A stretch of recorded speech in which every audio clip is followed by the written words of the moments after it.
Ministro en retiro de la Suprema Corte de Justicia, al exconsejero de EMIFE, Alfredo Figueroa, y también al exconsejero y exdiputado y actualmente colega, amigo, investigador del Instituto de Investigaciones Jurídicas, el doctor Jaime Cárdenas, y por supuesto a nuestro autor, Netzaí Sandoval. Gracias a todos por su presencia.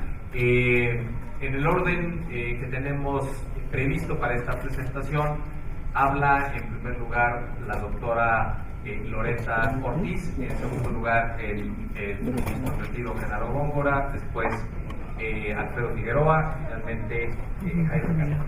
Sin más, le cedo la palabra a la doctora Loreta Ortiz.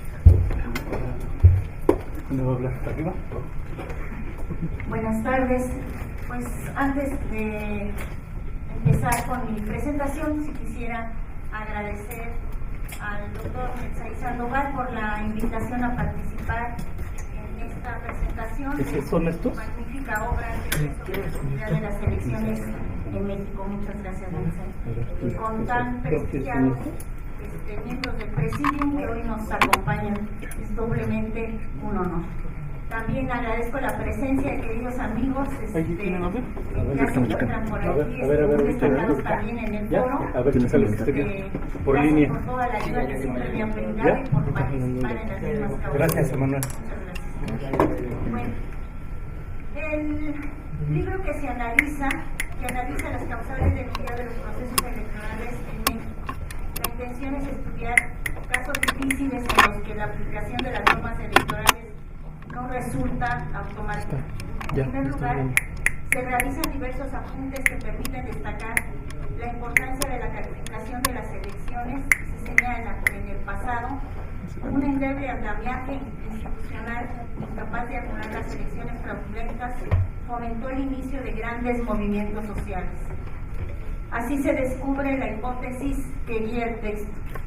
Si nuestro país se encuentra en el tránsito hacia una democracia, ya ha dejado atrás los tiempos ¿Ya te llegó el audio? que cambiar al país significaba iniciar un movimiento armado. Uno de los pilares para esa consolidación debe encontrarse en el nuevo modelo de calificación de los procesos electorales. Mientras los colegios electorales resultaron permanentemente incapaces de resolver con legitimidad los debates en torno a la validez de los comicios, baste recordar aquí la forma en la que el Partido Acción Nacional y el presidente Salinas resolvieron sus diferendos en torno a los procesos electorales fraudulentos, como el de Guanajuato en 1991, dejando absolutamente de lado el mecanismo legal e institucional de los colegios. El tránsito hacia la calificación jurisdiccional de las elecciones significa la esperanza de que personas con las características que distinguen a los jueces sean las responsables de dirimir estos conflictos. Sin entrar en idealizaciones ni construcciones posiblemente utópicas, puede sostenerse que el mínimo de justicia que puede ofrecer tanto el derecho como sus aplicadores por antonomasia, los jueces, es un mínimo estándar de previsibilidad e igualdad. Aunque las leyes sean duras, estrictas o abiertamente injustas, poseen un mínimo de justicia si su aplicación es igual para todas las personas, incluidos los gobernantes. Esto es lo que enseña Sócrates a sus discípulos cuando le piden que evite la muerte que le espera tras tomar la cicuta, y él se niega a ello. Por lo tanto, cuando los mexicanos decidimos que fueran jueces los encargados de resolver sobre la validez de nuestros procesos electivos, lo mínimo que podemos exigir es que sus resoluciones sean previsibles y coherentes entre sí. Tal vez quisiéramos a las personas más inteligentes y honorables a cargo de esta función, pero lo mínimo que debemos exigir es que sean conscientes y capaces de dar el mismo trato a situaciones semejantes, sin importar la persona a la que se está juzgando. A partir de esta premisa, el texto analiza la tarea que se ha venido desarrollando durante los últimos 15 años en el tribunal. Así se plantea una crítica a la labor jurisdiccional del Tribunal Electoral del Poder Judicial de la Federación. desde tres perspectivas diferentes. En primer lugar, se cuestiona un perjuicio que ha caracterizado la tarea de los jueces electorales del país. En segundo plano, se analiza una serie de casos para demostrar que la Sala Superior, especialmente su última integración, han sido incapaces de ofrecer el mínimo exigible a cualquier juez, sentencias iguales para casos del mismo tipo y respeto a su propia jurisprudencia obligatoria. Finalmente, se plantea el daño que ha causado a la materia electoral la importación de conceptos y teorías desde la materia penal, con el concepto de determinancia en la jurisprudencia del Tribunal Electoral, por lo que se dedica un apartado específico a estudiar su evolución. El texto argumenta que la última versión de este concepto, la determinancia causal, es un profundo retroceso para la vida democrática del país que resulta imposible de probar, pues implica que para dar paso a la nulidad de un proceso electoral es necesario demostrar que las irregularidades que cometen partidos, candidatos, ciudadanos, medios de comunicación o autoridades afectan la conciencia y la voluntad de una cantidad de individuos suficiente para cambiar el resultado de la elección. El segundo gran apartado analiza las causales de nulidad electoral, señalando los excesos en que ha incurrido el Tribunal Electoral. Mencionemos por ahora solamente un ejemplo. Del análisis de las sentencias de la Sala Superior puede concluirse que los partidos políticos pueden distribuir masivamente dinero en efectivo o en despensas el día de la jornada electoral, y ello no afectará la validez del proceso siempre que al hacerlo pregunten a los electores si son simpatizantes de su partido y no realicen la entrega a quienes respondan negativamente. En este apartado también se señalan diversos casos en los que el Tribunal Electoral ha demostrado tener un doble rasero para enjuiciar las irregularidades en materia electoral. Finalmente se analiza a detalle el error que implica la utilización generalizada de teorías y conceptos propios de la materia penal dentro del derecho electoral. El lector también encontrará un apartado específico sobre la historia causal de la nulidad abstracta. El texto concluye con algunos gráficos y tendencias que permiten llegar a conclusiones preocupantes en la perspectiva del proceso electoral de 2012. La principal es que el fraude electoral seguirá en aumento si se conserva intocada la actual jurisprudencia, estructura e integración de la Sala Superior del Tribunal Electoral del Poder Judicial de la Federación. En una revisión cuantitativa del trabajo del Tribunal Electoral del Poder Judicial de la Federación, y concluye, además del trabajo de este tribunal, concluye que hay un cambio radical en la actuación de las dos integraciones de los magistrados en la Sala Superior, destacando en la última de ellas un evidente deterioro en la calidad argumentativa y en el compromiso con los principios de la función electoral. Expone las falencias en que incurre el Tribunal Electoral del Poder Judicial de la Federación, entre otras, abandona su jurisprudencia sin ofrecer una mínima argumentación jurídica que sustente sus cambios de criterio. Otorga tratamientos diversos a situaciones semejantes en atención a los actores involucrados. Incurre en un garantismo espurio. Arbitrariamente decide allegarse o no de pruebas. Falla al identificar la ratio decidendi en sus resoluciones y exige pruebas imposibles cuando desea validar a toda costa las elecciones. El autor propone admitir que la figura de la nulidad no pueda considerarse un tipo de sanción. A pesar de ello, el Tribunal Electoral del Poder Judicial de la Federación continúa actuando bajo el prejuicio de que la nulidad de elecciones equivale a la aplicación de la pena de muerte. El texto propone la incorporación de estándares novedosos para evaluar la labor de los tribunales, como el de apariencia de imparcialidad. Plantea que su violación sistemática por parte del Tribunal Electoral del Poder Judicial de la Federación podría reclamarse ante tribunales internacionales.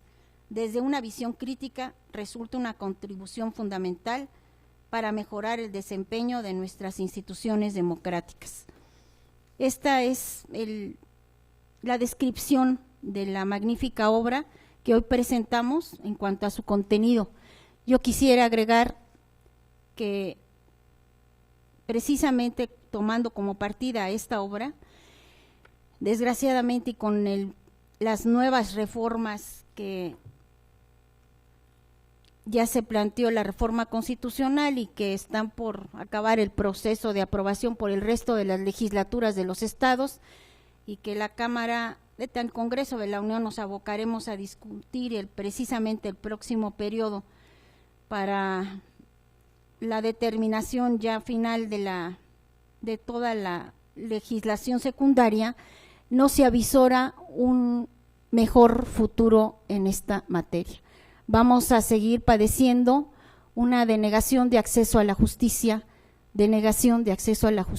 en un derecho fundamental para todos los mexicanos, reconocido en los más diversos instrumentos internacionales, y que desgraciadamente, no solamente en el caso del Tribunal Federal Electoral, sino yo recuerdo, y aquí con la presencia del ministro Góngora Pimentel, que en el caso del 2006, incluso la Suprema Corte de Justicia, con el voto único aquí de Mariano Azuela Vitrón, se rechazó los amparos promovidos por violaciones graves precisamente al derecho al voto. El 2006 también se acudió en ambos casos, 2006, 2012, se presentaron a la Corte Interamericana de Derechos Humanos una queja, y también se solicitaron medidas provisionales porque las cautelares no nos hubieran servido para que finalmente lograr el objetivo de que no tomara posesión en sus respectivos casos Felipe Calderón Hinojosa o el último Enrique Peña Nieto, por violaciones graves no solamente a nuestra normatividad, sino a lo que es un derecho universalmente reconocido, que es el derecho a elegir a nuestros representantes. El Tribunal Federal Electoral en el 2006 desechó todas las demandas presentadas por los individuos, diciendo que no tenían interés, que carecían de interés para precisamente asegurarse de que ocupara la presidencia de la República Andrés Manuel López Obrador. Y esta falta de interés, o sea, que no puede haber interés solamente de aquel funcionario para el cual se votó y se eligió. Ellos son los que tienen interés, los que votamos no tenemos interés. O sea, argumentación más falta de razón, yo no conozco. O sea, no puede haber personas más interesadas en precisamente asegurarse que la persona por la cual votaron ocupe el cargo para el cual fue electo. Y esta argumentación, la falta de interés legal o la falta de, le pueden denominar de otra manera como gusten, son una de las muestras de los múltiples obstáculos que de manera persistente en nuestro país se han hecho valer para que precisamente los mexicanos no podamos gozar de una real democracia. Yo me acuerdo desde el inicio de las peticiones que se presentaron a la Comisión Interamericana de Derechos Humanos, tanto por parte del PRD como por el PAN, en 1988 precisamente, lo que determinaba que no éramos parte todavía del Estatuto de la Corte Interamericana de Derechos Humanos. La argumentación que se esgrimía era por parte del gobierno es que el derecho al voto no era una garantía individual, no es una garantía, porque no está en los 29 primeros artículos, pero tampoco al no ser garantía individual no estaba obligado a garantizar la efectividad en su precisamente en su ejercicio. Y entonces dijeron, y no está contemplado en la Constitución el amparo para el ejercicio del derecho al voto. Y entonces la Comisión Interamericana de Derechos Humanos, en diversas recomendaciones y resoluciones, les señaló al gobierno de México, palabras más, palabras menos, a mí no me importa cómo designas al derecho al voto. Tú le puedes llamar garantía individual o le puedes llamar de otra manera. Es un derecho fundamental. Firmaste un instrumento internacional, los dos instrumentos internacionales en materia de derechos humanos, el Pacto Internacional de Derechos Civiles y Políticos y la Convención Americana de Derechos Humanos.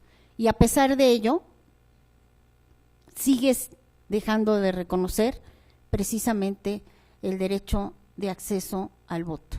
A raíz de precisamente estas recomendaciones y resoluciones y por presión de la Comisión Interamericana y de la comunidad internacional, fue que surgieron precisamente las instituciones en materia electoral, tanto el IFE como los tribunales federales electoral y luego los locales. Y vamos en un retroceso. Ahora sí, ahora no, ya no importa, es que estamos en un gobierno federal, pues no importa.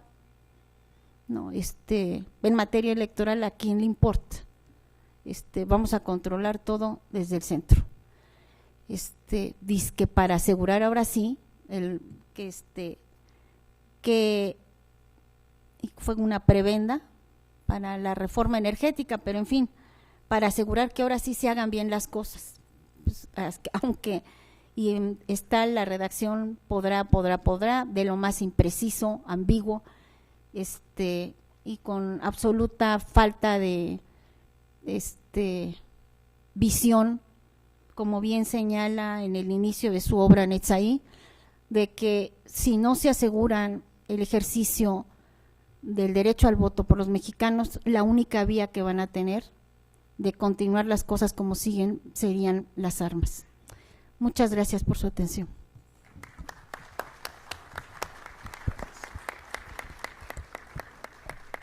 Muchas gracias, diputada. Realmente yo creo que la presentación del libro es oportuna en cuanto a el momento en el que la obra sale y también cuando se presenta, porque ciertamente el día de mañana, como lo refirió la diputada Ortiz, se va a llevar a cabo el acto de promulgación de la reforma político-electoral, de tal suerte que a partir de mañana también se abre el espacio, un nuevo espacio temporal para que tanto la Cámara de Diputados como la Cámara de Senadores puedan entrar a la regulación de lo que en primer lugar deben ser esas bases generales a partir de las cuales los dos órdenes, tanto el federal como el de las entidades federativas, puedan ajustar sus legislaciones electorales. Y uno de los temas es el que tiene que ver con el objeto central del libro, el sistema de nulidades en materia electoral, que ahora trae un nuevo apartado en la parte final del artículo 41 constitucional y donde se establecen causales, algunas de las causales que pueden llevar a la nulidad de las elecciones en nuestro país y que el legislador tendrá que desarrollar legislativamente. Por eso es que yo creo ciertamente que esta presentación es de lo más oportuna. Antes de darle el uso de la palabra al ministro en retiro, Góngora Pimentel, quiero decir que sabedor de que todos los que están en esta mesa de nuestros participantes son personalidades no solo públicas, sino también son personalidades del mundo académico ampliamente reconocidas. He obviado la lectura de sus currículums porque si no, la simple lectura agotaría el tiempo previsto para esta presentación, porque son currículums verdaderamente extraordinarios que hablan de una vida muy rica en cuanto al desempeño de actividades académicas y de actividades profesionales. En ese sentido, me he dado esta libertad de obviar la lectura de los currículums y por eso, sin más, le cedo el uso de la palabra al ministro en retiro, el doctor Genaro David Góngora Pimentel. Por favor, señor ministro.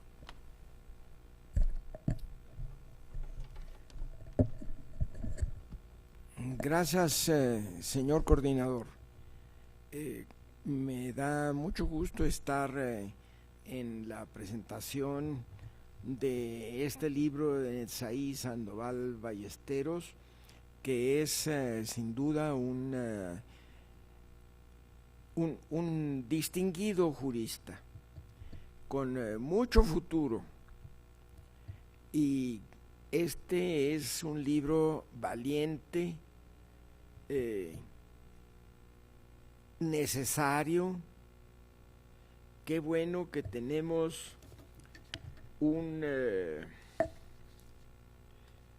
director de la Biblioteca Porrúa de Derecho Electoral como don César Astudillo, que ha auspiciado, protegido y publicado realmente este libro.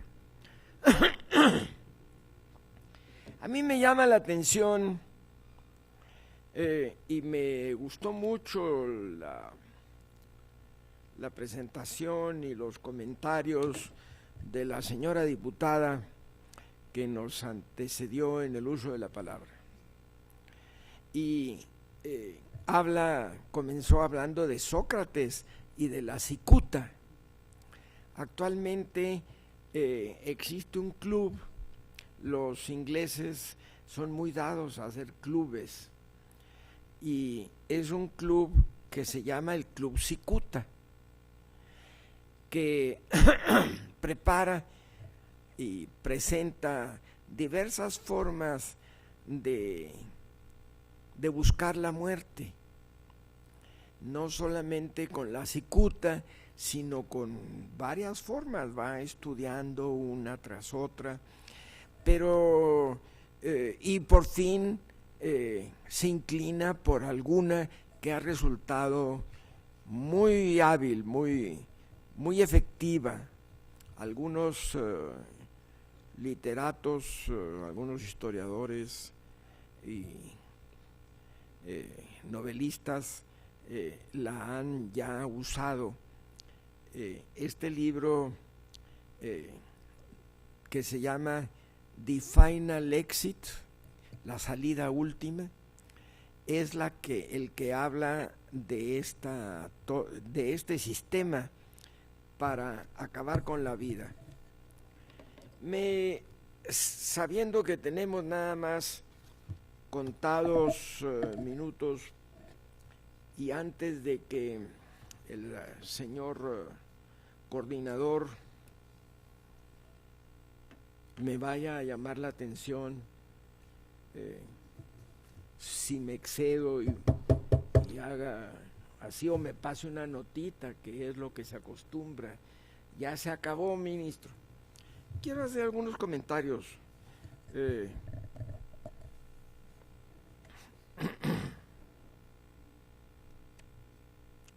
Algunos comentarios que me gustaron mucho. Página 25. La nulidad de un proceso electivo es en realidad un mecanismo para preservar la autenticidad y libertad del sufragio. Cuando un tribunal anula elecciones, no castiga a los ciudadanos, sino que se limita a impedir que quienes violan la ley y la Constitución se impongan sobre la voluntad popular. En la página 33 vemos varias. A mí me ha gustado mucho este libro. Es cierto que la Constitución prohíbe a las autoridades judiciales autorizar la intervención de comunicaciones privadas en materia electoral. Sin embargo, el Tribunal Electoral no juzga la actuación hipotética de un juez que hubiere admitido dicha medida, sino la validez de un proceso electoral. La veracidad de las grabaciones que fueron de dominio público nunca fue puesta en duda por el partido ganador ni por el gobernador del estado. Se refiere al estado de Veracruz. qué simpáticas, qué veracruzanas las intervenciones del gobernador de Veracruz. ¿Qué cosas dijo? Y no las repito porque sería un escándalo. Dice después, es cierto, al contrario, el gobernador Herrera señaló que el presidente del PAN era un delincuente confeso y afirmó que, comillas, de resultar auténticas las afirmaciones que dijo, se habrían obtenido de forma ilícita y clandestina, por lo que jamás descalificó el contenido de las grabaciones. Qué bueno que no las descalificó, porque merecen estar en la historia de las más graves y simpáticas declaraciones de gobernadores.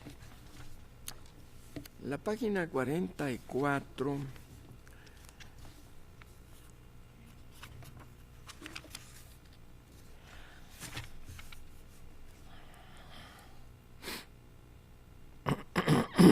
nos pone como ejemplo, ojalá que se tomara ese ejemplo, la ley de medios de impugnación en materia electoral de Tlaxcala.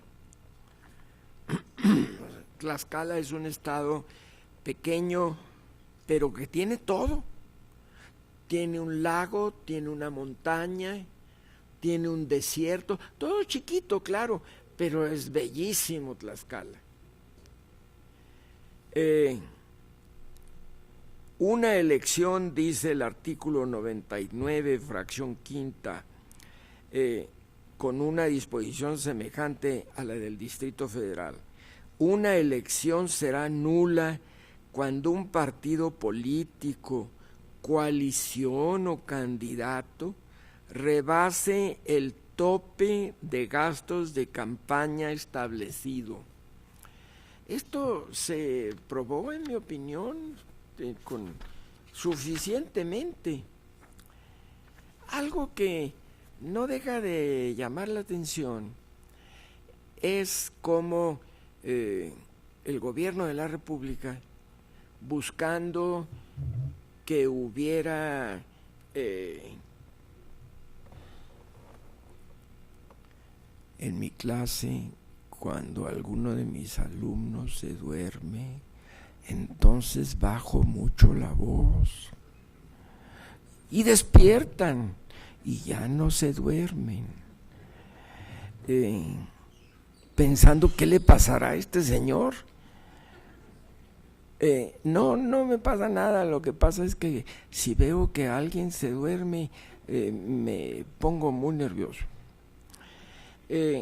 Algo muy interesante en este México nuestro es cómo el gobierno de la República o los poderes fácticos han estado buscando la forma de que haya elecciones creíbles y que la calificación de las elecciones sea creíble también. Se le quitó a la Cámara de Diputados en aquel sistema que tenía, se le pasó a la Suprema Corte de Justicia de la Nación. Como la Suprema Corte sobreseyó todos los asuntos que le llegaron electorales en una forma muy inteligente del presidente don Jorge Iñárritu, entonces dijeron, bueno, pues habrá que hacer un tribunal electoral. Cada año va buscándose alguna forma de hacer elecciones creíbles.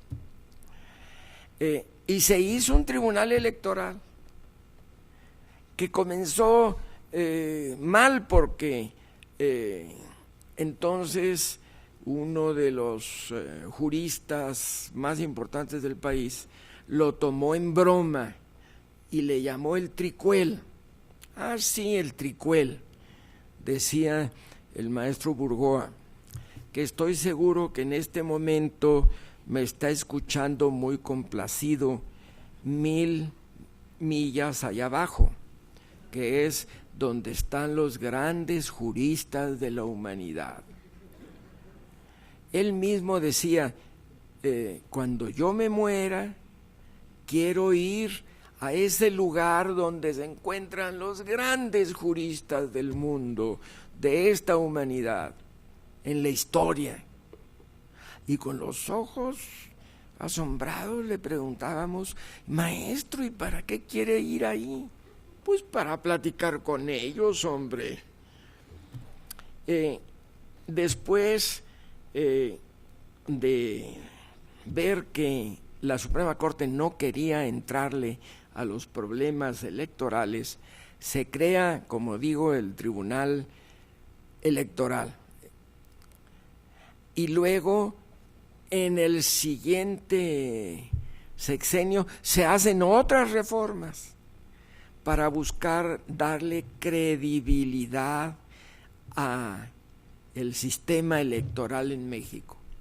Y luego otras reformas, y cada año se van haciendo más y más reformas. Y no hemos podido, con todas las reformas, que haya un sistema, tener un sistema creíble para calificar las elecciones. No ha sido posible. Estamos esperando, desde luego, que al terminar este sexenio vengan otras reformas. En las conclusiones,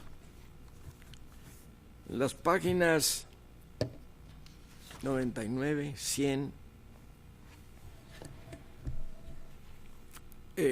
sostiene el autor, nuestro autor, la decisión de anular una elección no afecta los derechos de la ciudadanía. Siempre se conserva el derecho de participar en las elecciones extraordinarias, mientras que, por el contrario, validar una elección con irregularidades sí puede afectar la libertad de un pueblo para elegir a sus gobernantes en comicios auténticos. Un grave problema, página 101, un grave problema del sistema electoral mexicano es la confianza ciega, entre comillas, que exige a los ciudadanos en las autoridades electorales.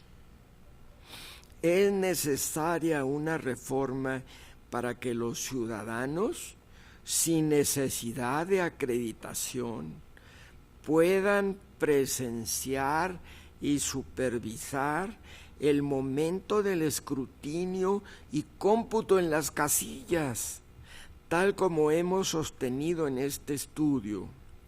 El control, la vigilancia y la comprensión del ciudadano frente al proceso electoral, y particularmente sobre el escrutinio y cómputo, resulta un requisito esencial para afirmar que existe democracia. No existe democracia, indudable. Por otro lado, sería de lo más trascendente que el Instituto Federal Electoral realizara una encuesta. Ya se va a cambiar el Instituto Federal Electoral, tendremos otro instituto, lo que cada sexenio se hace. Se cambian las instituciones electorales, se busca nuevas formas de hacer creíbles las elecciones.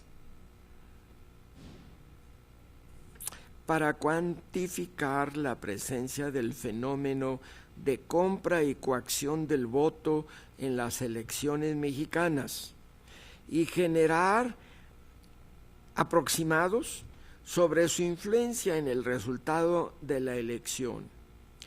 Ello se podría realizar a través de los capacitadores electorales, que el día de la jornada electoral no tienen funciones encomendadas por la ley, con lo que se evitaría incurrir en más gastos a cargo de dicho instituto, que ya estamos a punto de cambiarlo, para hacer más creíbles las elecciones en el futuro.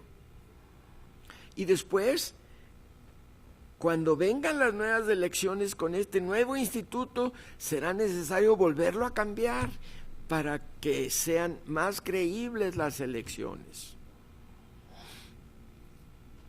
Como explicamos en el último apartado de este libro, existen sólidos argumentos para llevar el caso de las elecciones mexicanas hasta la Corte Interamericana de Derechos Humanos por las múltiples violaciones a derechos fundamentales que genera la débil democracia mexicana. Todavía no se ha dicho la última palabra jurídicamente sobre el viciado proceso que llevó a Enrique Peña Nieto a ser designado presidente electo. Es la conclusión del libro que con todo acierto César Astudillo, no digo doctor porque pues cuando se trata de alguien muy notable, no se dice el doctor César Astudillo, no se dice el doctor Marcel Planiol, no se dice el doctor Bonecas, no, nada más se dice el nombre y todo el mundo entiende quién es. Es loable que el director de la Biblioteca Porrúa de Derecho Electoral haya elegido como segundo aporte a la biblioteca a este libro de Netzaí. Le auguro a Netzaí muchos éxitos, siempre lo vi así en el trato que he tenido con él. Ya no digo que es un buen partido porque aquí está su novia, pero se da por sentado. Muchas gracias por su atención.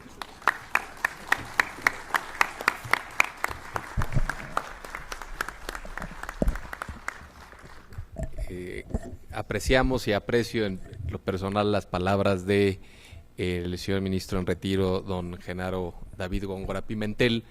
Yo decir nada más que ciertamente este es el segundo volumen de una colección que trata de especializar el estudio de una disciplina que es muy rica en contenidos en nuestro país por las peculiaridades de nuestra transición política. Los estudios electorales son recurrentes y entonces buscamos especializar un espacio para justamente dar a conocer estudios especializados desde una óptica de apertura, como lo dice el señor ministro. No sé si fue valiente o no el haber publicado un libro como estos, más allá de la valentía o no, me parece que el libro es un libro que tiene un contexto científico muy importante y que con independencia de que estemos de acuerdo o no en ciertos planteamientos del autor, la labor de un director de un espacio como este es justamente darle posibilidad a todas las voces. Probablemente al rato venga alguien que quiere escribir justamente de que las elecciones en nuestro país son las más democráticas del planeta y bueno, habrá que también darle espacio para ver cuáles son los argumentos que nos plantea, pero me parece que entonces es un espacio de discusión. Y justamente el primer volumen también fue sobre el voto como un derecho fundamental, de tal suerte que este ha sido un interés particular sobre estudiar el significado del derecho al sufragio como el principal mecanismo de participación democrática que tenemos. Ciertamente también coincido con don Genaro en que este cúmulo de reformas nos hablan de que hay una constante insatisfacción entre todos nosotros en relación al diseño institucional de nuestras elecciones. Ahora estamos frente a una nueva reforma, pero yo también creo que no todo pasa por las reglas electorales. Podemos tener las mejores reglas electorales, los mejores diseños, pero yo creo que si no hay un cambio de actitudes políticas y de responsabilidades políticas, esto va a seguir sin funcionar en los siguientes años, de tal suerte que también es una cuestión que va más allá de las reglas formales del derecho electoral. Muy bien, pues ahora le cedo la palabra al maestro Alfredo Figueroa para que también nos pueda ilustrar con su intervención, por favor. Gracias.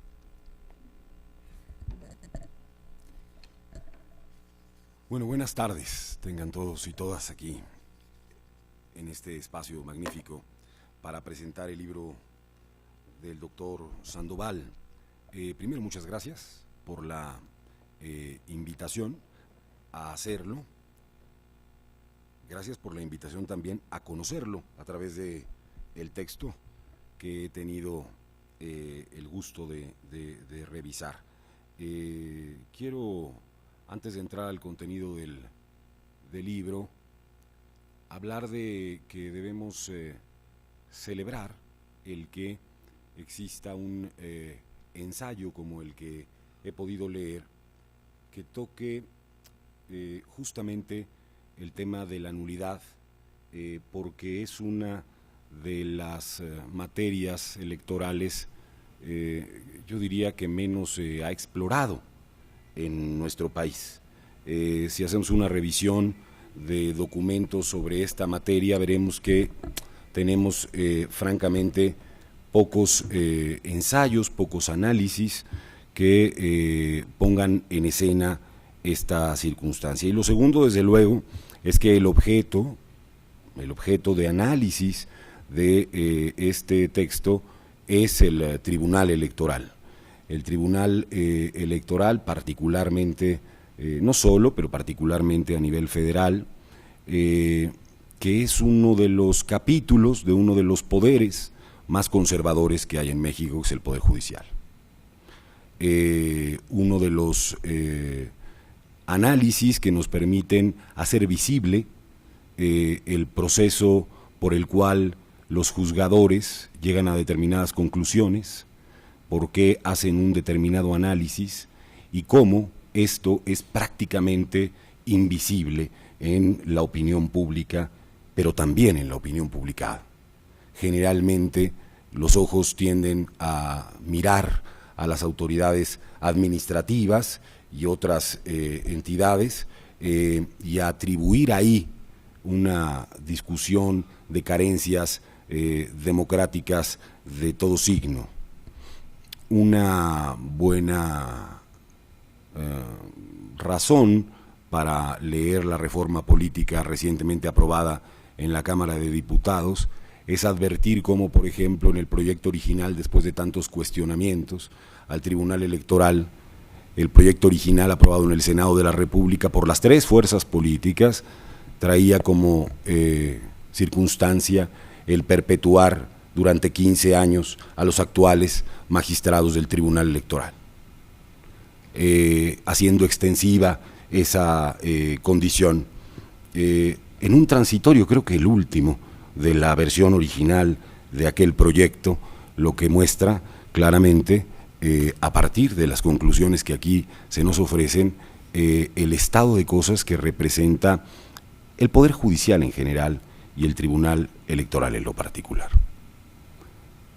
¿De qué trata el libro? Al que invito desde luego a que se lea. El libro pretende probar tres cosas: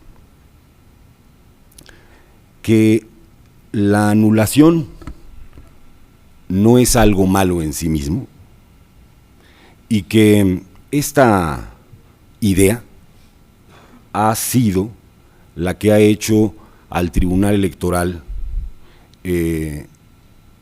resistirse, dice Netzaí, a anular elecciones.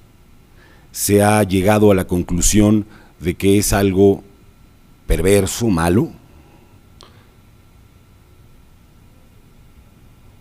el hecho de que se anule una elección, y en tanto esto es la premisa que se plantea, los jueces tienden a no anular elecciones, y nos presenta una cifra que resulta interesante.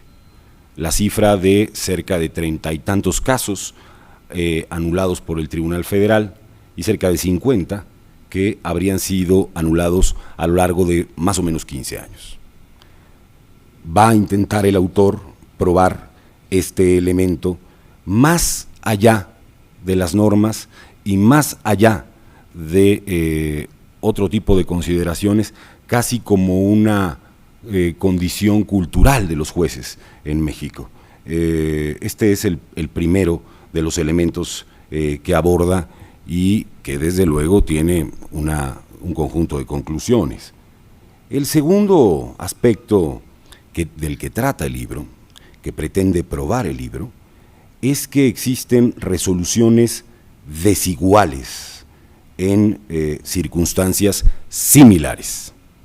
Es decir, que se juzga en función de quién es el acusado y quién es el acusador, o, dicho en otros términos, según el gato es la pedrada, para decirlo muy rápidamente. Eso pretende probar. Ya veremos a lo largo del texto si eso que se pretende probar se prueba de buena forma, si se eligen los casos más emblemáticos para acreditar esa circunstancia, o si en realidad hay seguramente una selección que pretende arribar a una conclusión que previamente se ha establecido para ser probada. El tercer aspecto que el libro aborda es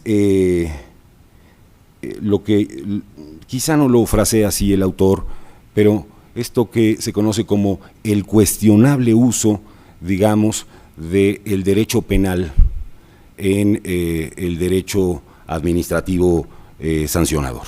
Es decir, el uso de recursos penales para hacer la prueba de determinadas conductas en esa materia. Son estos tres los aspectos que nos promete el libro en su entrada, como han leído algunos de los ponentes respecto del particular y de las reflexiones que dan origen a este texto. Incluida, por cierto, la referencia a la cicuta, que ha dicho ya el ministro en retiro. Dos principios creo que están detrás de este texto y que vale la pena reflexionar y revisar. Uno es, más que principios, déjenme decirlo así, dos aspectos, uno relativo a derechos y otro un poco más complejo. Perdonen los abogados sobre esta afirmación. El primero sobre la libertad de sufragio. ¿Qué significa para una democracia el ejercicio libre del voto? Está detrás de esta preocupación sobre la nulidad una conexión, esta sí, de modelo de Estado, de modelo de ciudadano, que nos plantea qué tan libre es el voto libre, o qué condiciones son necesarias para el ejercicio del voto libre. La segunda de las características que están presentes en el texto es la relativa al tema de la legitimidad de quien gobierna a partir de los cuestionamientos públicos que se han hecho en torno a los procesos electorales. Es decir, hay un componente asociado a un aspecto mucho más complejo de las sociedades contemporáneas que ha sido pues explorado de muchas formas y que tiene que ver con el problema de la legitimidad en el Estado moderno desde muchas perspectivas. Bueno, dichas estas dos cosas, vale la pena entonces señalar lo siguiente. El autor, desde luego, reconoce desde el principio que su texto no pretende, aunque es pretencioso, no pretende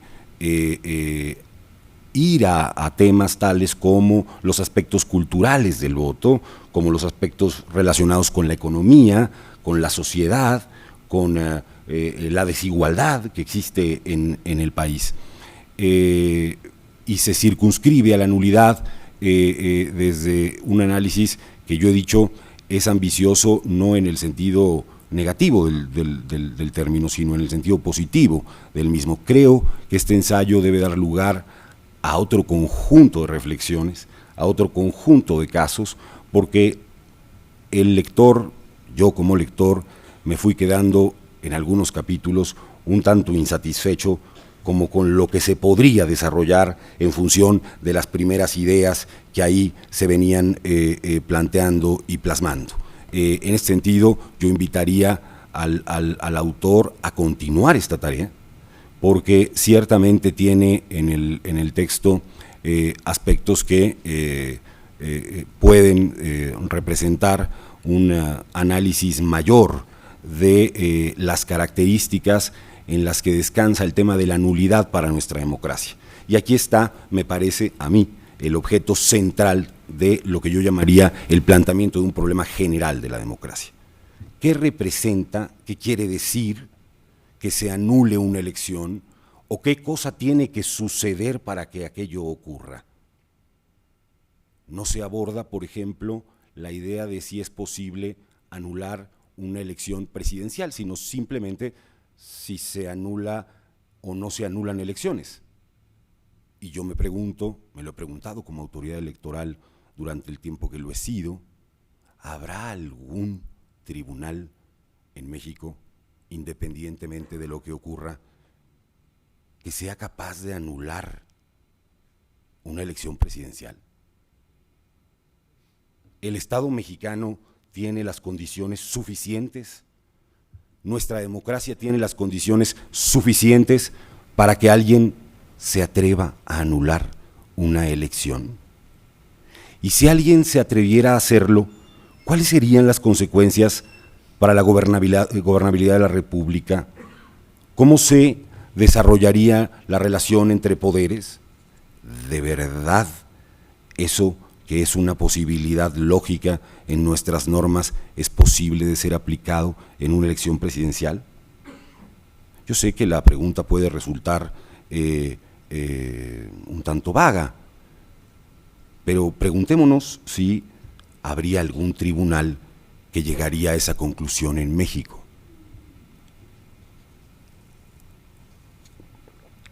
Seriamente. Segundo aspecto que quiero singularizar de este trabajo. La nulidad, y esto lo comparto ampliamente dentro del trabajo, no es algo malo en sí mismo, pero tampoco bueno en sí mismo.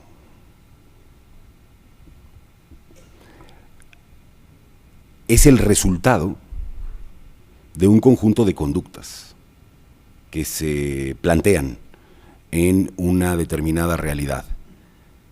Se habla y se desarrolla, me parece que muy bien, el tema vinculado a la resistencia por el ejercicio de la nulidad y las muy diferentes posturas que este y otros tribunales han tenido en torno al tema de la nulidad.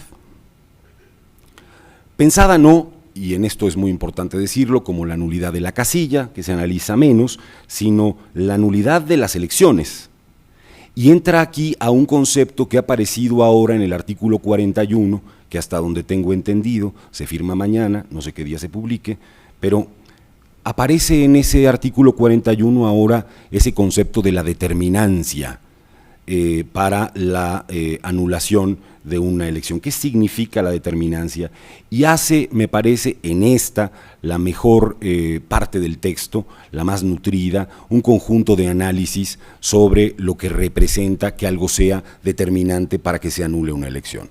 Y nos proponen dilemas, desde luego, que son resueltos en el texto, a partir de si la determinancia tiene que ver con poder acreditar de alguna manera que el hecho que se sucedió modificó la voluntad del elector, como si esto fuera susceptible de ser recreado en una suerte de cámara Gesell, en donde nosotros ponemos a los ciudadanos y entonces los observamos, les aplicamos las prácticas que se están dando y vemos si eso modificó o no su voluntad.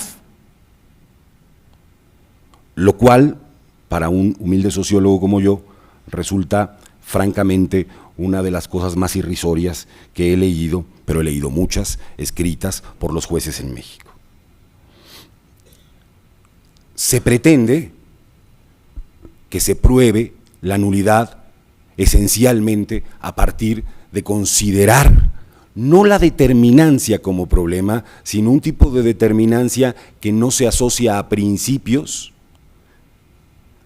y al rango normativo que ha sido violado, sino a la conducta que ya ha desaparecido y que es imposible recrear nuevamente. Ahora, ¿eso nos llevaría necesariamente a suponer que en México ha habido, en las elecciones que se han tenido, un resultado distinto? Bueno, parte de ese problema ha tenido que ver con la propaganda que generalmente los perdedores hacen de los procesos electorales. No solo creo son responsables los jueces de esta circunstancia, sino la incapacidad que tiene casi cualquier contendiente en México, le vaya uno a las Chivas o al América, o como en mi caso al Cruz Azul, de aceptar una derrota en nuestro país. Y ha generado esta suerte de parafernalia sistemática permanente por descalificarlo todo sin pruebas o defenderlo todo sin razones, que parece parte de un debate permanente en nuestro país en torno a los procesos electorales. Y por eso me parece virtuoso el trabajo de Netzaí, porque nos ofrece casos y nos ofrece sus propias conclusiones en torno a ellos y una reflexión sobre cómo abordar el tema de la nulidad. Sería interesantísimo abordar el tema de la descalificación, además del de la nulidad, y sería y será muy relevante para lo que va a venir en la reforma político-electoral que hemos vivido, el ver cómo es que se hace un desarrollo de toda esta nueva prácticamente institucionalidad que se está creando a partir de la reforma que hemos vivido. No comparto muchas de las conclusiones que nos ofrece el texto, incluso algunas de las interpretaciones de los casos que se presentan. Recuerdo ahora la de Veracruz, vese el gobernador de Veracruz refiriéndose a César Nava como un pillo, un corrupto o algo así, vese el presidente Calderón obligando a una conferencia de prensa para hablar de sus logros en seguridad. Me parece que son aspectos normativos distintos, pero comparto plenamente, por ejemplo, el análisis que se hace del tema Peña Nieto, cuando en los informes de labores el tribunal nos ofreció casi 7 resoluciones distintas, con distintas conclusiones, bajo distintos parámetros, en ese caso en particular. Creo que es suficientemente útil el texto para advertir que hay una ausencia de consistencia criterial en el Tribunal Electoral y que nos ofrecen muchas veces unas buenas, pero muchas veces unas malas resoluciones, o por lo menos malas en función de lo que ellos mismos se habían planteado. Esta hipótesis del texto creo que se acredita a lo largo del trabajo y creo que debe ser un llamado de atención muy importante para el Poder Judicial, pero también, desde luego, para el Poder Legislativo en México, para las fuerzas políticas. Lo considero central dentro del desarrollo de este texto. Y para finalizar diré que quizá hubiese sido todavía mejor que el texto saliera un poco antes de la aprobación por parte de las cámaras para poder incorporar esta discusión. Hoy por primera vez el artículo 41 contiene causales de nulidad, por llamarlas de alguna manera, de las elecciones tanto federales como locales. Una de esas causales se la cargaron las diputadas y los diputados la noche en que aquí se votó, cambiando una palabrita, compra por adquisición, así como que no quiere la cosa, y entonces será inaplicable esa causal. Pero quedan al menos las otras dos, la que tiene que ver con el rebase de topes y la que tiene que ver con la incorporación de recursos ilegales en los procesos electorales. Y nuestro sistema ha cambiado, ha pasado de ser federal y local para tener una suerte de ley general que va a atravesar lo federal y lo local. Y esta nueva circunstancia hace posible que haya una nueva ley general del sistema de medios que tendrá que desarrollarse, la nueva ley general en materia electoral, la nueva ley general de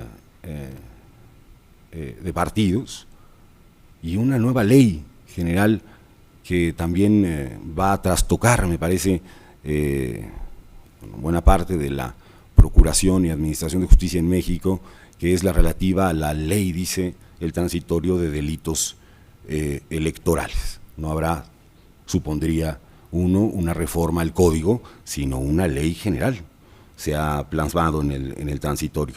Y ello impone, sin duda, un desarrollo nuevo, me parece a mí que novedoso y me parece venturoso en términos de condición de posibilidad para dar y avanzar un poco más en la consolidación del Estado democrático de derecho.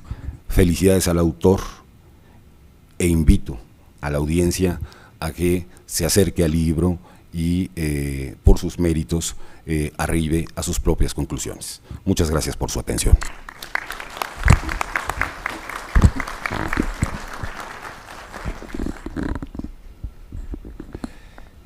Muchas gracias, maestro Alfredo Figueroa. Yo creo que nos deja también un conjunto de reflexiones muy interesantes para el análisis. Yo también comparto, en principio, cuando afirma que anular una elección no es malo en sí mismo, pero tampoco es bueno en sí mismo.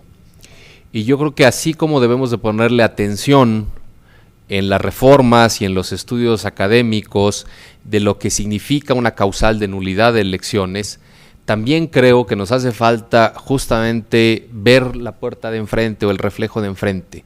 Yo creo que sí debemos de interesarnos en poner causales para anular elecciones, pero también no debemos de perder de vista las oportunidades que nos presentan las reformas electorales para ver cómo le inyectamos nuevas dosis de credibilidad a las elecciones, nuevas dosis de confianza en las elecciones. Es decir, no solamente ver cómo las anulamos, sino también cómo las fortalecemos. Para concluir con las presentaciones, faltaría después las palabras del autor, evidentemente, le cedo el uso de la palabra al doctor Jaime Cárdenas, quien también, junto con Alfredo Figueroa, son dos exconsejeros del Instituto Federal Electoral, un académico muy reconocido también de nuestro Instituto de Investigaciones Jurídicas. Por favor, Jaime. Pues es un gran honor compartir la mesa con todos ustedes, ¿no? Con el autor, con el Saí Sandoval Ballesteros, con la doctora Loreta Ortiz, con el doctor César Astudillo, con el ministro Genaro Góngora y desde luego con mi amigo Alfredo Figueroa, ¿no? Mi felicitación primero al autor, es una obra muy importante, ya se dijo aquí, se ha alabado mucho a Nel Saí, pero con razón, ¿no? Porque en el Saí todos le decimos joven, bueno, sí es joven, pero ya es un destacado abogado, ¿no? Ya no debemos estarlo chamaqueando.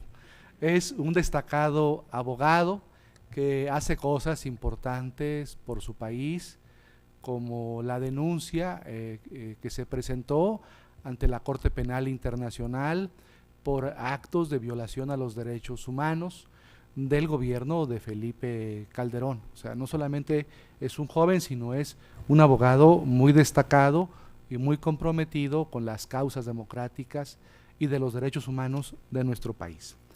Se han dicho también cosas muy interesantes del libro. Yo voy a hacer alguna referencia, espero no repetir lo que ya dijeron los demás comentaristas. De hecho, mi exposición va a abordar 3 ideas. Una primera idea que creo que nos puede servir de contexto y que está, late como contexto o está presente, aunque sea de manera implícita, en el libro de Netzaí, y lo llega a decir también de manera expresa, es si vivimos o no en una democracia. Netzaí, como el ministro Góngora también lo dijo, pues a su manera, ¿no? Como lo dice él, yo pienso, como ellos, que Loreta también creo que coincidiría, y también Alfredo, no somos una democracia plena ni consolidada, ¿no? Todos sabemos que nuestro país no ha concluido el proceso de tránsito a la democracia, ese proceso ha quedado trunco, abandonado. ¿Y por qué no somos una democracia? Bueno, si vemos un manual de ciencia política, claro, hay distintas definiciones o conceptos de democracia, pero en los conceptos elementales de democracia se nos dice, bueno, para que haya una democracia se requiere que las elecciones sean libres y auténticas, que es el tema del libro además, ¿no? Que tiene relación con la nulidad. En México las elecciones son libres y auténticas cuando se compra el voto, se coacciona el voto, cuando la presencia de los medios de comunicación electrónica es apabullante, cuando existe un duopolio televisivo, pues es difícil decir que hay elecciones libres y auténticas. El segundo elemento de la democracia es que haya igualdad de oportunidades entre los contendientes. Da lo mismo contender siendo partido en el gobierno que estar en la oposición. Desde luego que difícilmente se lograría ese elemento de igualdad de oportunidades o de igualdad aproximada de oportunidades. Y el tercer elemento de una democracia es que se garanticen los derechos humanos fundamentales, que exista división de poderes, etcétera. Yo me pregunto, si en México hay democracia, entonces ¿por qué los derechos económicos, sociales y culturales no son una realidad? ¿Por qué existen millones de pobres? ¿O por qué hay millones de jóvenes que no acceden a la educación universitaria? ¿O por qué hay millones de personas que no pueden acceder a un empleo? Entonces, ¿de qué tipo de democracia estamos hablando? Entonces, aquí hay una reflexión sobre todo esto, implícita y a veces expresa en el libro. Hay temas que están relacionados con lo que estamos comentando, que son de mucha actualidad, y simplemente lo comento, ¿no? Por ejemplo, todas estas reformas estructurales aprobadas, bueno, en los últimos sexenios, pero sobre todo el año pasado, todas estas reformas estructurales realmente promueven un sistema democrático más robusto, promueven el Estado de Derecho, respetan la Constitución. Ahí en el instituto donde trabajamos César Astudillo y yo, hay un grupo de consejeros que están elaborando en este momento un libro muy interesante que se llama La Constitución contra la Constitución. Es decir, este libro trata de demostrar cómo estas reformas estructurales están contra la Constitución del 17 porque violan decisiones políticas fundamentales. Entonces, en todo ese contexto nos encontramos y se sitúa este libro. Voy a la materia del libro. Como rescataba Alfredo Figueroa, el libro pues demuestra cómo la nulidad de elecciones no es mala por sí misma. Déjenles cuento la historia que yo sé, la historia como exfuncionario electoral que alguna época fui.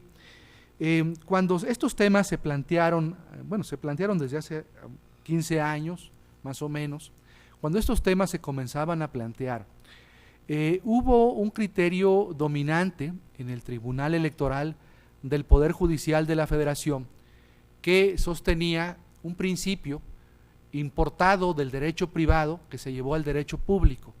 Ese principio se llama de la conservación de los actos jurídicos y lo promovió un ex magistrado del Tribunal Electoral que está fallecido, ¿no? que por respeto a su memoria no menciono su nombre, bueno, no comparto. Él defendió este criterio y dijo, no, es muy importante que se mantengan los actos electorales, que este principio del derecho privado, del derecho civil y mercantil de la conservación de los actos electorales se sostenga en materia de derecho público, en materia electoral. Después, el otro criterio, bueno, estaba ya en la legislación electoral, en la Ley General del Sistema de Medios de Impugnación en materia electoral, fue ese principio o criterio de la determinancia, que lo explicaba Alfredo Figueroa. O sea, ¿qué es la determinancia? La determinancia, bueno, así la entiendo yo.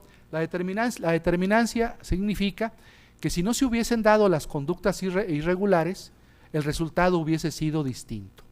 Entonces, habría que demostrar que de no presentarse las irregularidades, el resultado hubiese sido a favor pues del otro contendiente o del otro candidato. Si no se demuestra ese criterio de la determinancia, no puede haber nulidad de elecciones. El problema con los criterios del Tribunal Electoral, que aquí se ha expuesto, y en esto todos hemos coincidido, todos los presentadores son no consistentes, ¿no? En un caso tiene un criterio y en otro caso análogo otro criterio. Eso se llama violación al principio de imparcialidad. Una autoridad no es imparcial cuando utiliza criterios diferentes para resolver casos análogos. Eso es ser o violar el principio de imparcialidad. Bueno, en esto que reiteradamente incurre el Tribunal Electoral violando el principio de imparcialidad, se fue perfilando en el Tribunal Electoral un criterio de determinancia cuantitativa, es decir, era el número de votos que se anulaban, ¿no?, los que determinaban si la elección era nula o no. Y tal como ha demostrado, que aquí está presente el profesor John Ackerman, la determinancia debe ser principalmente cualitativa. O sea, lo que importa para anular una elección es la gravedad de la irregularidad o la jerarquía de la norma que ha sido violada. Si se trata de violación a normas constitucionales, y esto alguna vez en alguna sentencia el tribunal lo dijo, donde anuló una elección municipal en el estado de Hidalgo, dijo el Tribunal Electoral, se está violando el artículo 130 de la Constitución. Se trataba de la intervención de ministros de culto en un proceso electoral, y dijo el tribunal en esa resolución muy importante, bueno, si se viola el artículo 130 de la Constitución, no hace falta demostrar cuantitativamente que el resultado hubiese sido distinto de no presentarse las irregularidades, sino se trata de una violación a la Constitución y por lo tanto la determinancia debe ser cualitativa. Entonces, el Tribunal Electoral ha tenido etapas, en etapas a veces muy conservadoras, pues se ha resistido a determinar la nulidad de las elecciones. En una breve etapa, cuando admitió la tesis de la nulidad abstracta, que fue una etapa muy breve del Tribunal Electoral de algunos años, el tribunal aceptó que podía anularse una elección por violación a principios constitucionales. Pero después de esa época de defensa de la Constitución, el tribunal ha vuelto a criterios muy conservadores. Y ahí están los datos que presenta el libro de Netzaí. Netzaí demuestra en su libro cómo las elecciones que han sido anuladas en México son principalmente elecciones municipales, ¿no? La mayor parte de las elecciones anuladas, de las pocas elecciones anuladas, además de las elecciones de casilla, pues han sido elecciones municipales, algunas elecciones en distritos electorales que también han sido anuladas, y solamente en 2 casos, creo, se han anulado elecciones de gobernador, en el estado de Tabasco y en el estado de Colima. Aquí está el punto importante del trabajo de Netzaí. El punto importante del trabajo de Netzaí, y lo decía el ministro Góngora, son 2 cosas, y lo dice el libro de Netzaí, muy importantes. Lo primero es que la nulidad de las elecciones no es una sanción y no afecta los derechos fundamentales, sino por el contrario, la nulidad de las elecciones maximiza los derechos fundamentales. ¿Por qué maximiza los derechos fundamentales? ¿Por qué promueve los derechos fundamentales? porque la nulidad de elecciones pues tiende a garantizar un principio fundamental previsto en el artículo 41 de la Constitución, que es el de las elecciones libres y auténticas. Entonces, cuando una autoridad electoral, en este caso el tribunal, anula una elección, pues lo que está exigiendo el tribunal electoral es que se garantice el voto libre, secreto, está exigiendo el tribunal que las elecciones sean libres, que sean auténticas, es decir, que sean equitativas. Y yo creo, y esta es la conclusión que yo obtengo del libro de Netzaí, es que lo importante, el criterio orientador de cualquier autoridad electoral, tanto pues de lo que ha sido el IFE, ahora INE, o de los tribunales electorales, debe ser la de salvaguardar ese principio. En lo que deben estar pensando siempre las autoridades electorales no es conservar los actos electorales, no deben estar pensando, bueno, sí, también eso sí, cuando son democráticos, cuando son legales, pero no a toda costa. No deben estar pensando en criterios de determinancia cuantitativa. El criterio fundamental de una autoridad electoral que debe orientar la interpretación y la aplicación de las normas electorales debe ser la de salvaguardar el derecho fundamental al voto y la de salvaguardar el principio de elecciones libres y auténticas. Si las autoridades electorales en cualquier decisión que adopten o que adoptan están pensando en esos principios, en el principio de elecciones libres y auténticas y en salvaguardar el derecho a la libertad del sufragio, pues yo creo que estarán cumpliendo con su deber y no se presentarían todos estos problemas de interpretación que se dan en la autoridad electoral federal de nuestro país. Quiero hacer también un comentario muy breve sobre el tema de las elecciones del 2012, muy breve, que es un tema que tratan ahí en el libro. Yo creo que la decisión del Tribunal Electoral validando la elección presidencial del 2012, primero, como dicen ahí, de nuevo, ya no fueron criterios del derecho privado, acá fueron del derecho penal, que los trasladó al derecho electoral, ¿no? En derecho penal hay un estándar de prueba. El estándar de prueba, pues, para acreditar la responsabilidad penal de una persona, es que, esto tomado del derecho anglosajón, es que la prueba para acreditar la responsabilidad y el delito debe estar más allá de toda duda razonable. Entonces el tribunal exigió un estándar de prueba muy alto. Había que acreditar, como decía la doctora Loreta Ortiz, cosas que eran imposibles de probar. Cuando el criterio fundamental de la prueba en materia de derecho público, esto lo dice la teoría de la prueba en materia de derecho público, es uno muy importante, la averiguación de la verdad. El Tribunal Electoral no actuó como un tribunal de derecho público en el proceso electoral de 2012, exigió a las partes pruebas. No me probaste, entonces no te doy la razón.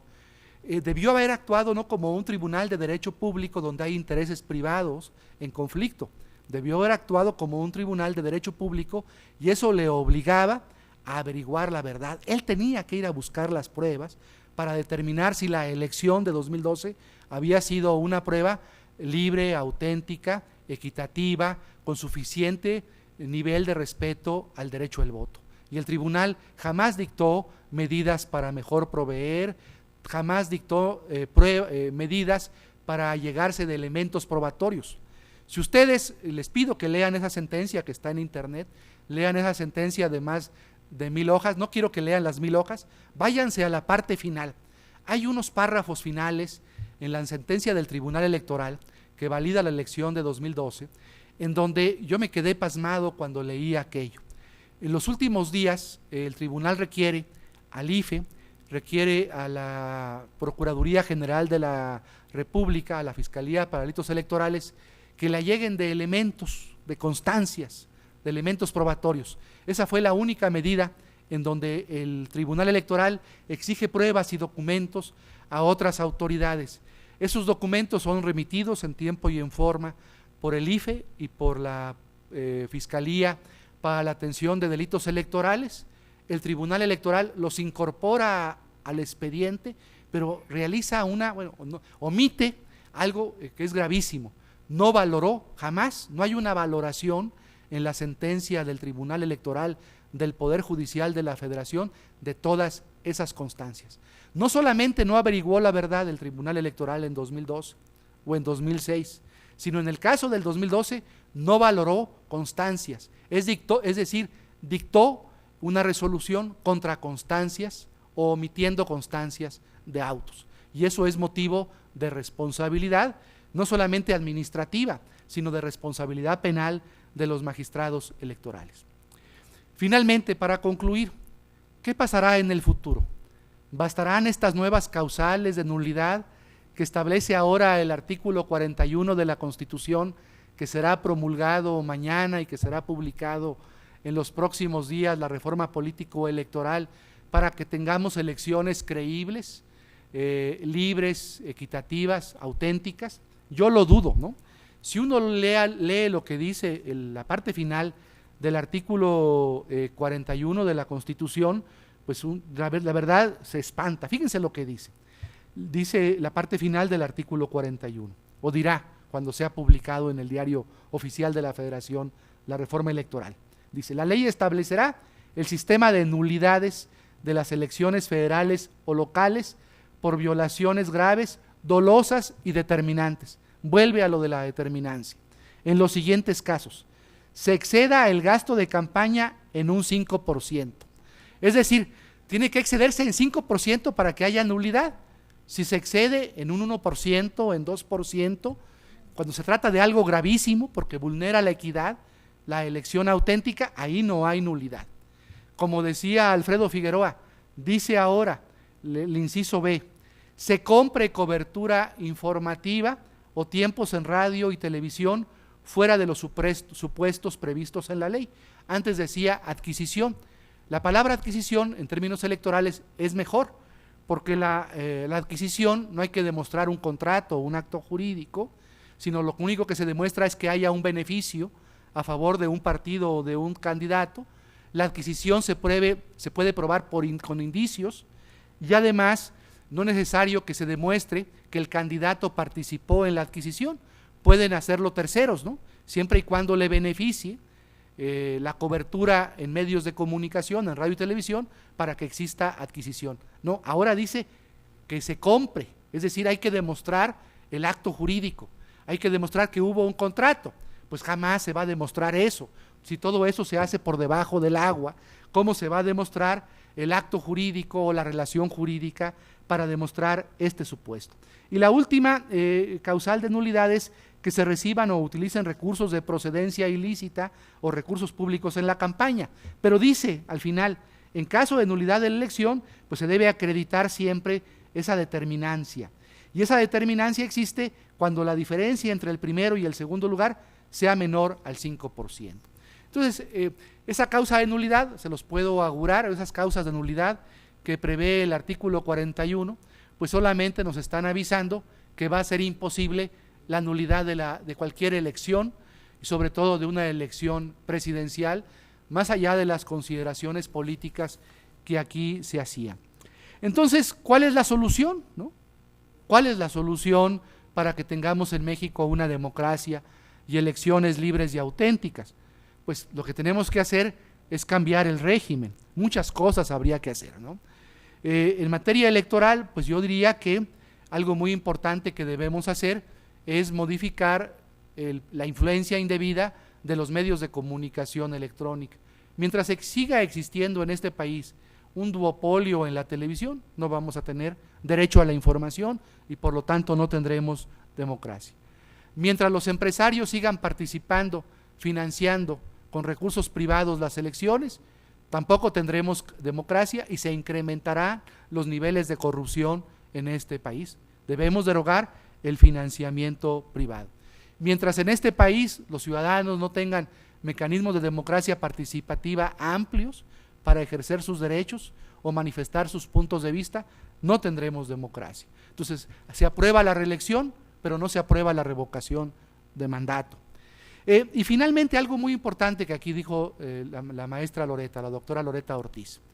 Ojalá que, y aquí es tarea de los legisladores, que en la legislación secundaria se contemple en la nueva Ley General del sistema de medios de impugnación en materia electoral, algo que es importantísimo, que es fundamental, que se les conceda a los ciudadanos legitimación procesal para impugnar resultados electorales.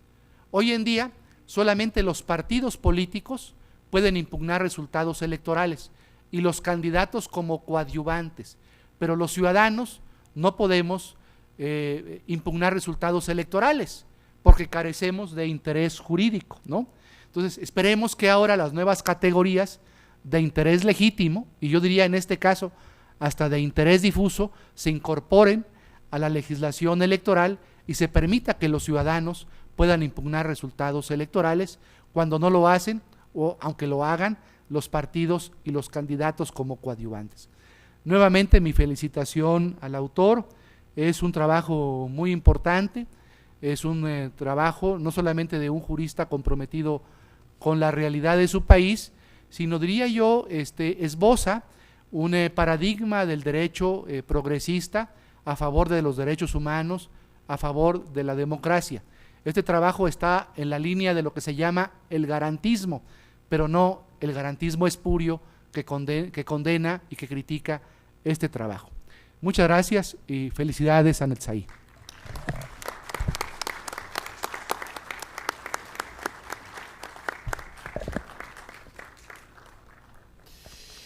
Muchas gracias al doctor Jaime Cárdenas. Ciertamente, y creo que compartimos, no puede ser de otra manera, que lamentablemente mientras sigan estos niveles de pobreza y de desigualdad en el país, mientras no se tenga acceso a una educación de calidad, mientras no se tenga acceso a fuentes diversificadas y plurales de información, y mientras la ciudadanía no puede ejercer a cabalidad sus derechos y sus libertades, pues difícilmente vamos a estar en un entorno verdaderamente democrático, de tal suerte que esos son los problemas, pero hay que decirlo, no son problemas propiamente del derecho electoral, son problemas del sistema político como tal, pero sí es nuestra responsabilidad señalar que esos problemas existen y que afectan directamente a la calidad de nuestra democracia. Pues bien, ha llegado la hora de darle la palabra al autor, de quien sí, y ahí me uno a él, como estamos en desventaja ante tanta personalidad, tendré que leer algunas líneas curriculares. Así es que diré que el maestro Netzaí Sandoval Ballesteros es licenciado en Derecho por nuestra máxima casa de estudios, nuestra Universidad Nacional, donde se graduó con honores, tiene un máster en Derecho Parlamentario, Elecciones y Estudios Legislativos por la Universidad Complutense de Madrid, culminó también la maestría en Derecho por la propia UNAM, tiene diversas especialidades en Administración y Procuración de Justicia por la UNAM, en Elecciones por la Universidad Complutense, y entre ya su labor profesional destaca que fue asesor del presidente de la Suprema Corte de Justicia de la Nación, el ministro Ortiz Mayagoitia.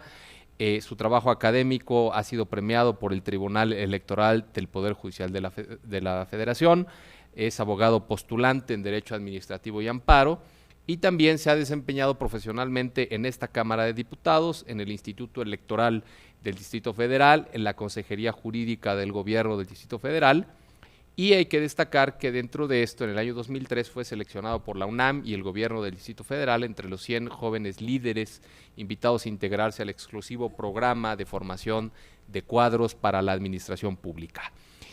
También tiene labores de difusión y es columnista permanente de las revistas Contralínea y Variopinto, así como articulista invitado en publicaciones como Proceso, La Jornada, Reforma y El Universal. Yo, como director de esta Biblioteca de Derecho Electoral, no tengo más que también agradecer la confianza de Netzaí, que si bien con algún retraso, porque la obra estaba pensada para aparecer antes, pero finalmente logró salir, salió bien, salió creo que en un contexto oportuno. Agradecerle la confianza también depositada en esta colección y en consecuencia darle el uso de la palabra para recibir sus comentarios, por favor.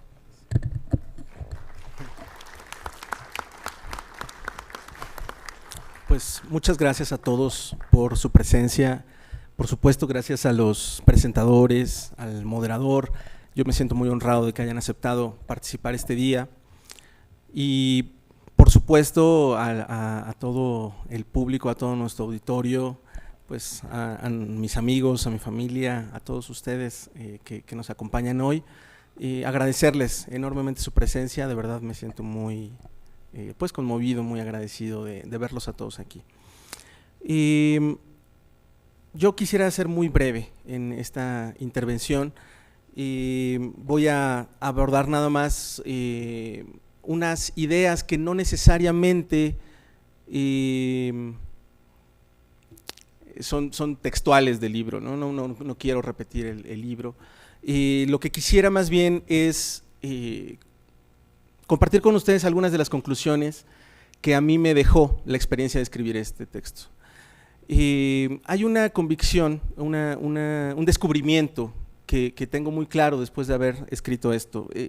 Hay una cita que hago en el libro de una entrevista que le hicieron a una magistrada que era presidenta del Tribunal Electoral de la Sala Superior, que por cierto coincide mucho con un comentario que hacía Alfredo en el tema de preguntarnos qué pasaría si se anulan las elecciones presidenciales, ¿no? ¿Qué pasa si hay un tribunal que de verdad se atreva a anular la elección del país? Alfredo preguntaba, habría que preocuparnos por la gobernabilidad, ¿no? Él mencionaba hacia esta acotación. Y yo creo que mucho en esa línea, la magistrada María del Carmen Alanís decía, la nulidad, este libro pues habla sobre la nulidad de elecciones, y ella lo que decía es que la nulidad de elecciones es como la pena de muerte. Que eso es, si uno anula una elección, está matando a alguien, está condenando a la muerte a una persona. Yo no sé si ustedes coincidan con ella o conmigo. Yo en el libro planteo evidentemente que esto no es así, que anular una elección no es matar a un ser humano. Sin embargo, me parece, y eso es lo que les comentaba como una especie de descubrimiento, que ese prejuicio es lo que guía a los magistrados electorales en sus decisiones. Es decir, ellos sienten que si anulan una elección, probablemente matarán a una persona. Imagínense la culpa que uno siente, ¿no? Pues matas a una persona, es algo muy grave. Ellos evidentemente supongo que no quieren matar gente y entonces no anulan elecciones.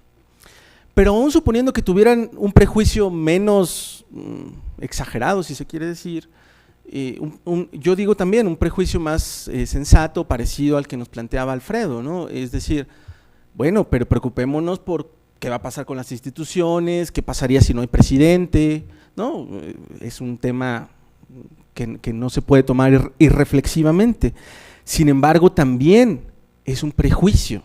Es decir, esas decisiones no se pueden tomar antes de evaluar el caso. Yo no les puedo decir, anulen todas las elecciones. Pues no, lo que tengo que saber es si la elección concreta que estoy juzgando fue correcta, si se cumplieron los principios constitucionales, si hubo equidad en la contienda, si hubo apertura para todos los partidos. Eso me permitiría evaluar la elección. Pero si antes de evaluar la elección ya estoy preocupado por matar a alguien, o estoy ya preocupado por qué le va a pasar al país, se van a caer las instituciones, bueno, lo que tengo en el fondo es un prejuicio, no es un juicio.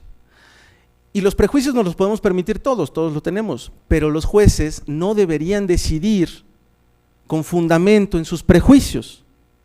Deberían decidir, deberían tomar sus decisiones a partir de los casos concretos que se les presenten. Bueno, a partir de esta reflexión les comento otro tema. ¿Qué pasaría? En México ha habido elecciones, incluso hay gente que se atrevería a decir que en México no ha habido elecciones fraudulentas. Hay gente que, no sé, yo supongo que Diego Fernández de Ceballos diría que en México nunca ha habido un fraude, ¿no? No, lo digo de verdad, o sea, creo que él estaría convencido de decir eso. Y sin embargo, bueno, hay ciertos momentos importantes en la historia de nuestro país donde se ha alegado un fraude, y ya no nos vayamos a la historia tan cercana porque evidentemente siempre genera polémicas, que, en fin, a veces hasta cansancio, ¿no? ¿Por qué siempre tal persona alega que le hacen fraude? Y entonces, pues unos lo odian, otros lo aman, en fin. Pero pensemos en otra época. Yo lo que planteo un poco en este libro es que la actual integración de la Sala Superior del Tribunal Electoral está llevando al país a un enorme retroceso, a un retroceso histórico, a un retroceso centenario.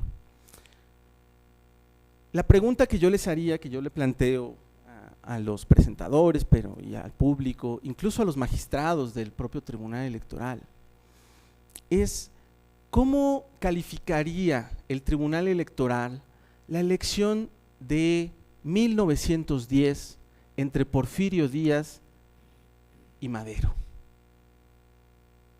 Yo sí sé cómo lo haría. Yo sé perfectamente cómo lo haría porque he estudiado su jurisprudencia exhaustivamente, porque he tenido también experiencia en materia electoral, porque además he leído la forma en la que enjuician los magistrados, pero además he leído sus entrevistas, he leído cómo piensan ellos al tomar estas decisiones. Pero bueno, yo creo que sería muy interesante que todos nos lo preguntemos. Es decir, hace 100 años, Madero, ¿no? Ya no López Obrador, Madero alegó que le hicieron un fraude. Y a partir de ese fraude que él consideraba evidente, palmario, y que muchos historiadores coinciden en que fue un fraude evidente, él convocó a una revolución. Y ¿saben cómo habría calificado el Tribunal Electoral esa elección? La habría validado.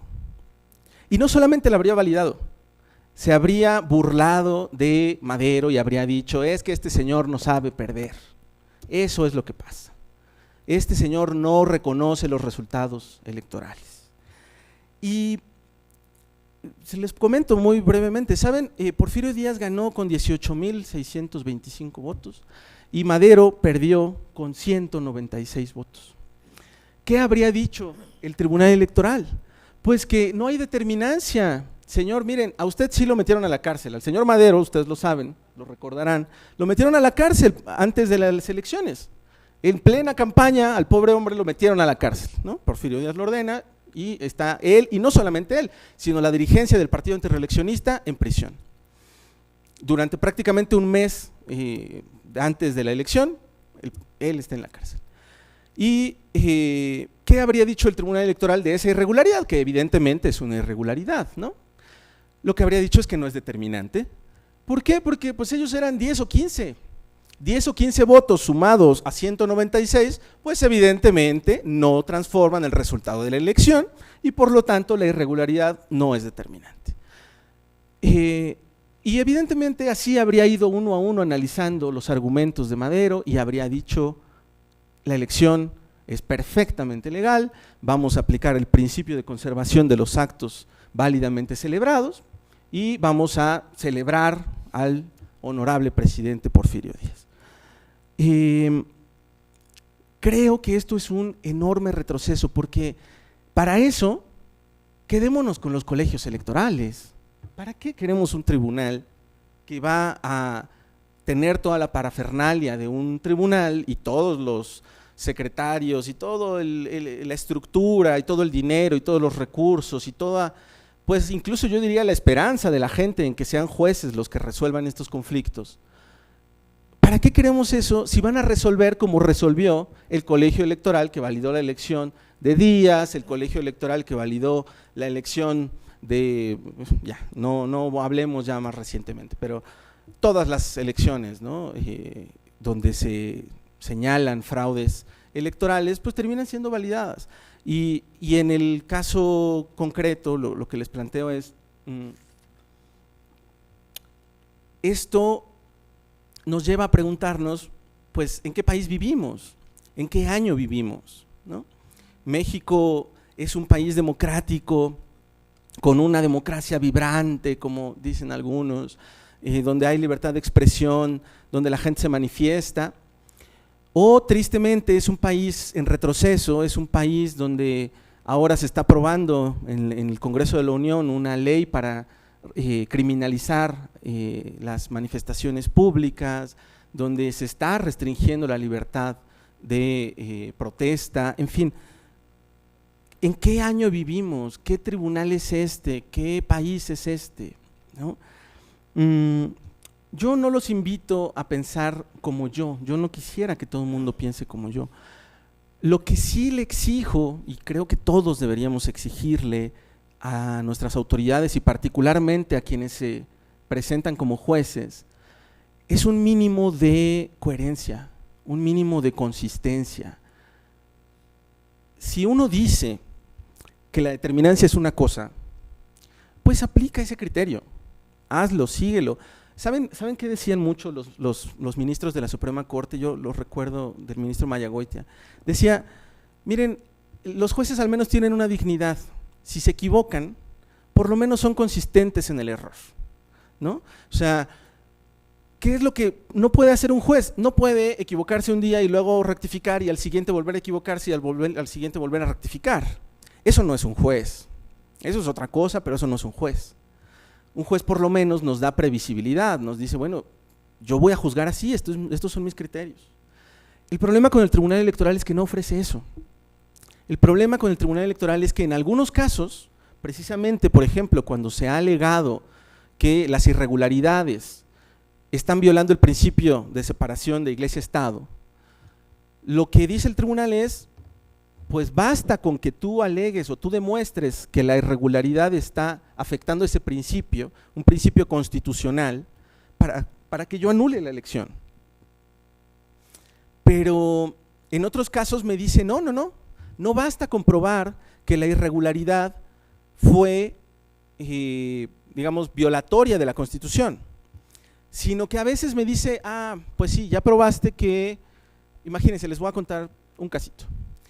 En una elección, un partido político compró spots el día de la jornada electoral, imagínense, el día que la gente estaba votando. Fueron y compraron, el candidato ganador compró un spot y se transmitió, ¿no? Bueno, viene el partido que quedó en segundo lugar y pide que se anule la elección. ¿Y qué le responde el Tribunal Electoral? Pues el Tribunal Electoral, en lugar de decirle, como evidentemente se está violando un principio constitucional y como la determinancia es la violación de principios constitucionales, entonces anula la elección. Pero dice, no, en este caso no. ¿Qué creen? Aquí no. Aquí la determinancia significa que tú, actor, me tienes que probar, o sea, el partido que quedó en segundo lugar, me tienes que probar que ese spot fue retransmitido en todo el estado, no solamente en la capital del estado, porque el partido solamente llevó pruebas de que se había transmitido en la capital del estado. Y dice, y tú no me probaste que lo escucharon toda la población. Bueno, y después dice, ¿y qué crees? Tampoco me probaste cómo afectó ese spot en la intención de voto de los ciudadanos. Entonces, ¿y por qué lo dicen? Bueno, ellos tienen un criterio que en principio sonaría sensato. Miren, ellos dicen, es que la determinancia tiene que consistir en que, pues, no basta para anular una elección que yo compre un voto, porque por mucho que yo compré un voto, pues a lo mejor ese voto solito no cambiaba el resultado de la elección. Y entonces aplican eso y dicen, no me demostraste cómo toda esa gente que escuchó el spot fue afectada y cambió la intención de voto por ese spot. Y como no me lo demuestras, pues no puedo anular la elección, no puedo considerar que es determinante.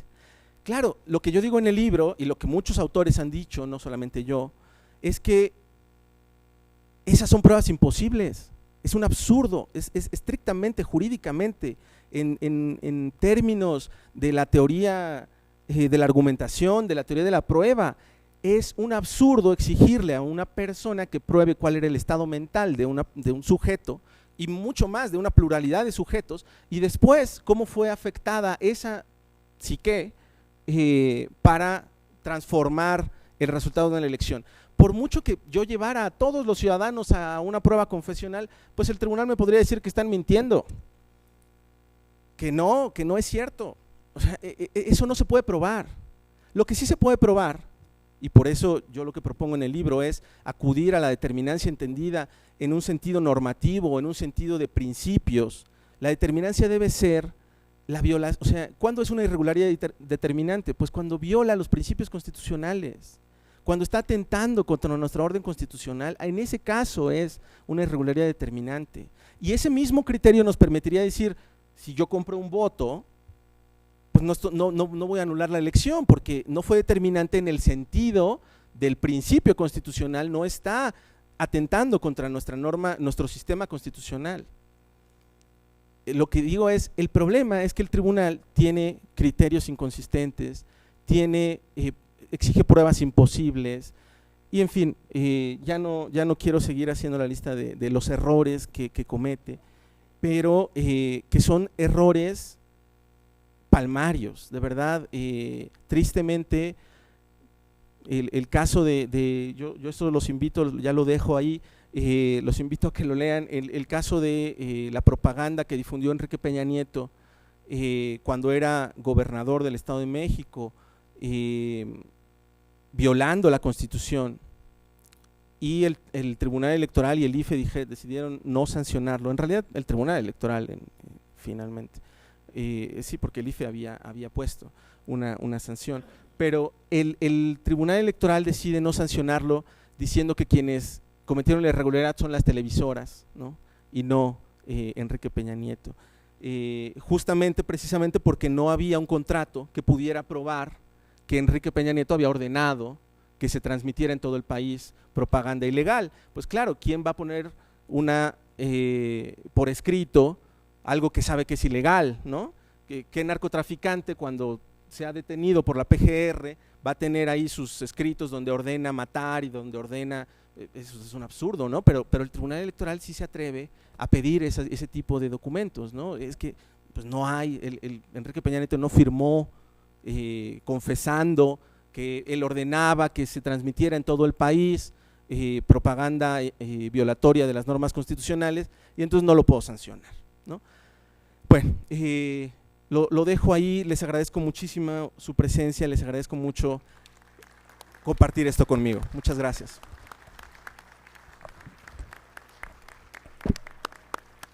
Muchas gracias, muchas gracias, Netzaí. Para todos ha sido un placer formar parte de esta presentación de un libro con tantas aristas que nos deja tanto a la reflexión, y yo creo que es oportuno decir, aprovechando que estamos en este recinto, que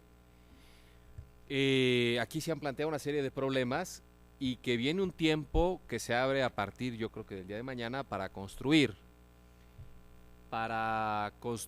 una legislación que sea cada vez más puntual en atacar todos estos temas que afectan a la democracia electoral, y que viene también un tiempo de construir al menos a una institución electoral.